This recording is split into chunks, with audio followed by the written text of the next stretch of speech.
كلنا محتاجين لمساحة خاصة بينا، بعيدة عن التزامات الحياة ومسؤولياتها. محتاجة دايما انك تجددي في حياتك وتشحني طاقتك وتحسي دايما بأنوثتك وتعيشي حياتك كلها أنوثة وإيجابية. خصصي يوم ليكي في الأسبوع تسترخي فيه وتعتني بجمالك في البيت، وفي ممارسات بسيطة كده ممكن تاخد منك دقايق، بس بتجدد نشاطك وبتديكي طاقة وتخليكي إيجابية وعندك رغبة في العطاء من جديد. أولها إنك تمارسي هواياتك، خصصي ركن مفضل ليكي في البيت وزينيه بأنوثة وشموع وروايح عطرية خفيفة تكوني حباها. وابدأي مارسي هواياتك، ارسمي، اقرأي، اعملي حاجات يدوية، اكتبي شيء من الخواطر، صوري باحتراف، ارقصي، مارسي الرياضة في البيت. وكمان يفضل انك تنزلي جيم عشان تعتني برشاقتك.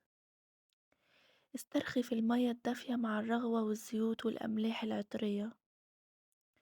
اهتمي بجمالك وبشرتك، اعملي شوبينج، جربي تسريحات جديدة لشعرك، غيري لونه، غيري طريقة لبسك، غيري في لفة طرحتك، في عطورك وفي اكسسواراتك، غيري في أماكن العفش في أوضتك.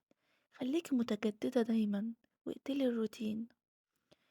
اتفرجي على فيديوهات مفيدة وتعلمي حاجات جديدة، أو حتى ممكن تدخلي مطبخك وتعملي أكلة بتحبيها.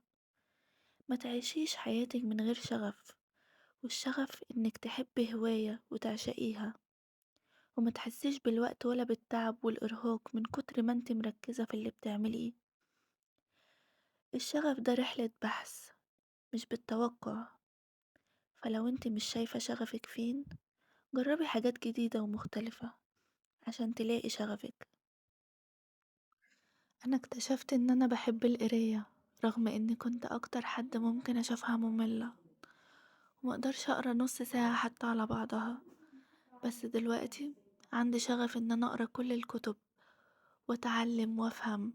انت كمان ممكن تلاقي شغفك، اعملي حاجات جديدة مختلفة وهتلاقيه.